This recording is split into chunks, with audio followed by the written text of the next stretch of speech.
Well, what happens in Vegas gets broadcast to the aviation world. This week is the annual National Business Aviation Association's Business Aviation Convention and Exhibition in Las Vegas. And Tom is there in Las Vegas, too.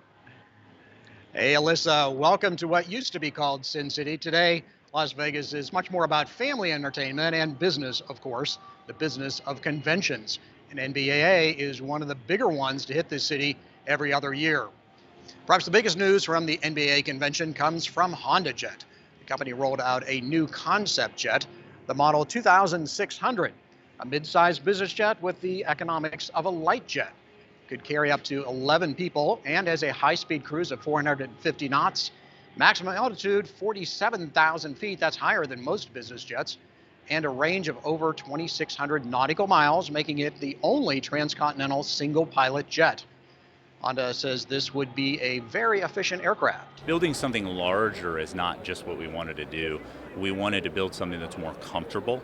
When you look at the cabin, something that leverages all the technology and innovation that Honda and Honda Aircraft is known for.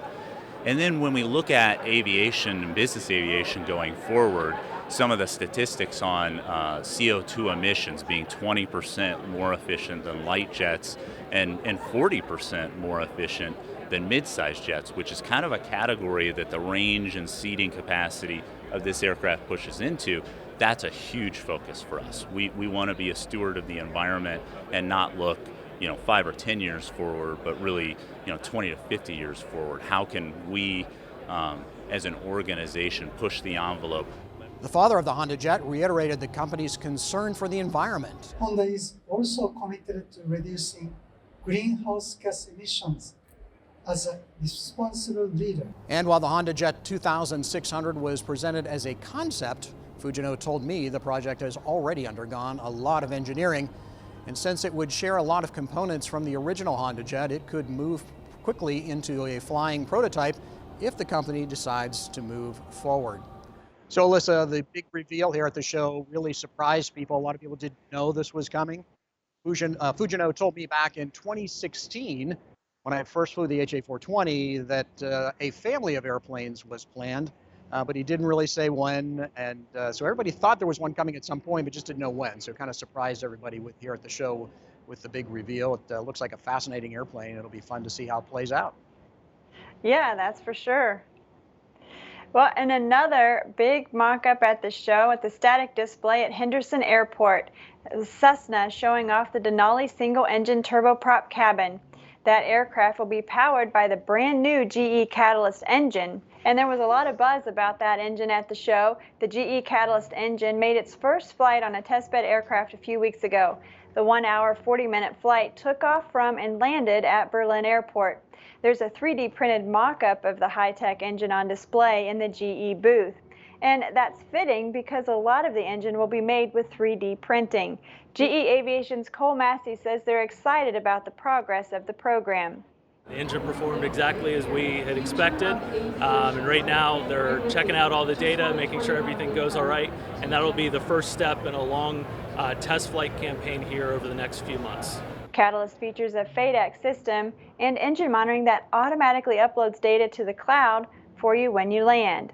That will allow detailed metrics about the engine health to be tracked and any potential issues spotted early. A lot of the NBA show is directed to the folks who pay the bills and usually sit in the back of the airplane, so no surprise that a lot of the manufacturers are showing off new interiors.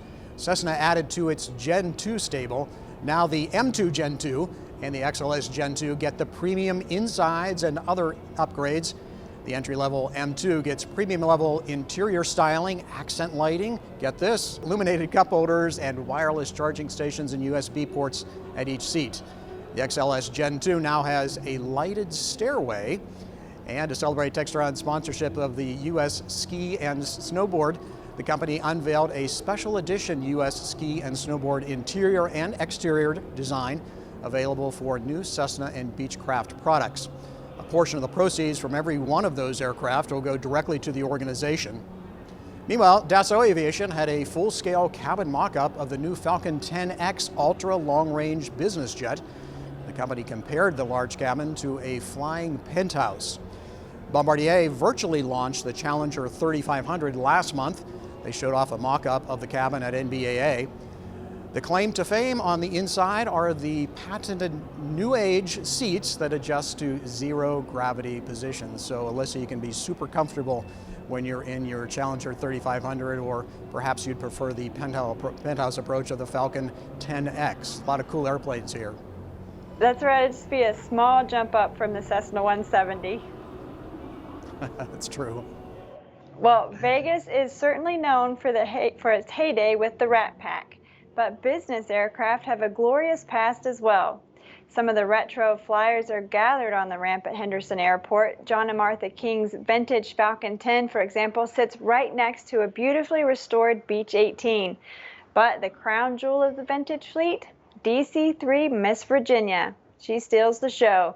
AOPA was instrumental in helping to organize the vintage business aircraft display, and it's hoped to become a regular feature of NBAA. And the future for business aircraft looks great.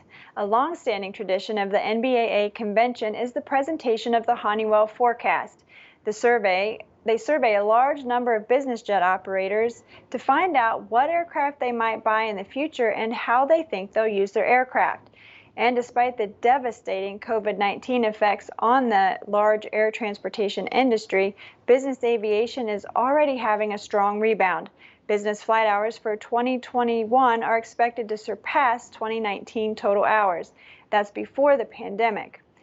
We are expecting 100 additional aircraft worth over $3 additional billion from last year. Right.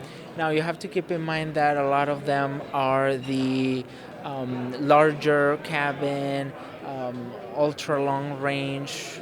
So right. Even though they're few, they're worth a lot more. There is that, and taking into account the exit of one of the supersonic business jet is not a bad growth.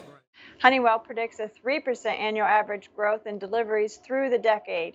And just like the market for used piston aircraft, Honeywell says it's going to be a hot market for used biz jets as well. Now, while the NBAA convention tends to emphasize the heavy iron, there's still plenty here for the single engine and light twin folks. For example, you can find piston singles from Cirrus and Piper at the static display, even a Husky out there. But a big reason why we cover this event is because so much of what is unveiled here eventually makes its way into the aircraft that many of us fly, like the new Honeywell Anthem flight deck, for example.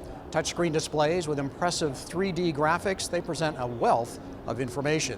Primarily, we wanted to transform the experience. We wanted a cockpit that was simple, powerful, and easy to fly, fun to fly. To achieve that, we needed to focus on connected. So instead of the connectivity we're all used to where you have to walk up to the airplane with the iPad and connect it, instead we're doing that with always on cloud connected. That means we can do things off board the airplane, or the airplane can send data to the cloud and we can access that from anywhere.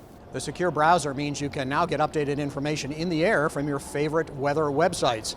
The system is scalable, so many of the features will be available in lighter aircraft. So it's an impressive system, and we'll have more on that. There's so much to talk about. We'll have more of that on a future show. All right, looking forward to it. Well, of course, it wouldn't be a major aviation convention without hearing from the FAA administrator. Stephen Dickson promised a new, more collaborative FAA. He said that the regulations should be viewed as a protective envelope that should allow the industry to innovate quickly and safely. So the question is, how do we equitably integrate all this exciting new innovation into our national airspace system and do it in a safe and predictable way? How do we do it without being, the traditional, FAA wet blanket? Well, you can't do that. How do we start from yes? And how do we use innovation itself to improve the margin of aviation safety? Of course, and a lot of people over the years would say that the FAA is actually the drag that's pulling that innovation back. Well, I'm here to tell you that might have been true for your father's FAA, but we are challenging that paradigm. And he promised that Mosaic, now that's a rework of the regs that will allow faster and bigger LSAs, among other things, will hit the docket in September of 2023. But it isn't all blue skies and fair winds this year in Las Vegas. A frontal system moved through the west on Monday, and it brought with it some really strong winds. Forecast was 25 to 35, gusts to 60. Not sure we quite got there, but it was close. And it was enough to shut down the static display at Henderson Airport for the entire day. Monday is usually press day out at the static with large events and big reveals. No major damage reported from the storm, and everybody got their press conferences in one way or another. So Alyssa, you just never know what's going to happen out here. It was really dusty, blowing around a lot on Monday, and still pretty windy even on Tuesday. Oh, I can only imagine.